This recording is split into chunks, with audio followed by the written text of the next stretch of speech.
যে সকল চাষি বন্ধুরা পুঁই শাক চাষ করতে খুব আগ্রহী বা পুঁই শাক চাষ করেছে এই সময়, তাদের বলবো আমার কিন্তু আগের ভিডিওতে পুঁই শাকে কী ওষুধ স্প্রে করতে হবে যাতে দাগ না হয়।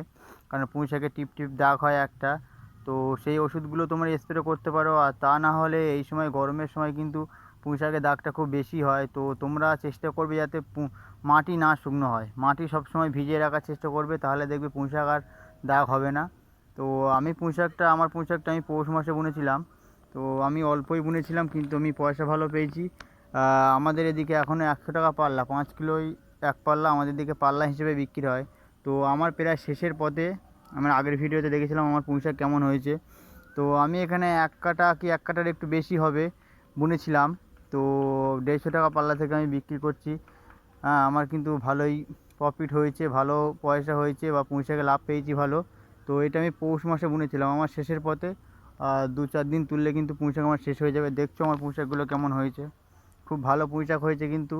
বাজারে আমার পুঁই শাকের চাহিদা খুব একটু বেশিই ছিল, কারণ খুব ভালো হয়েছিল পুঁই শাকটা এবারে।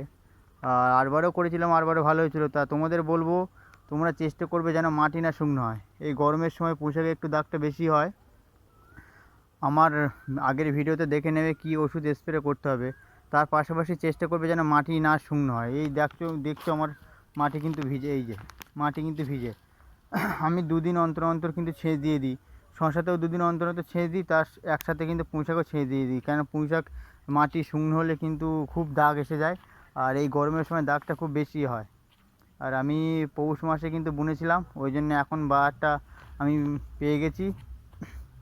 তো তোমাদের বলবো ওষুধের সাথে সাথে যেন মাটিটাও খুব ভিজিয়ে রাখবে, যেন মাটি না শুকনো হয়। তো তাহলে আর পুঁই শাকের দাগ কিন্তু অত হবে না, কম হবে বা না হতেও পারে। ওষুধের সাথে সাথে সবসময় চেষ্টা করে মাটিটা ভিজিয়ে রাখতে। এই যে আমি মাটি ভিজিয়ে রেখেছি, এরকম মাটিটা ভিজিয়ে রাখবে।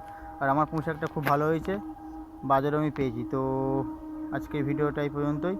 তো পুঁই শাক যারা খুব চাষ করতে আগ্রহী বা করছো এই সময়, এইটা মেনে চলবে, তো দেখবে পুঁই শাক আর দাগ হবে না।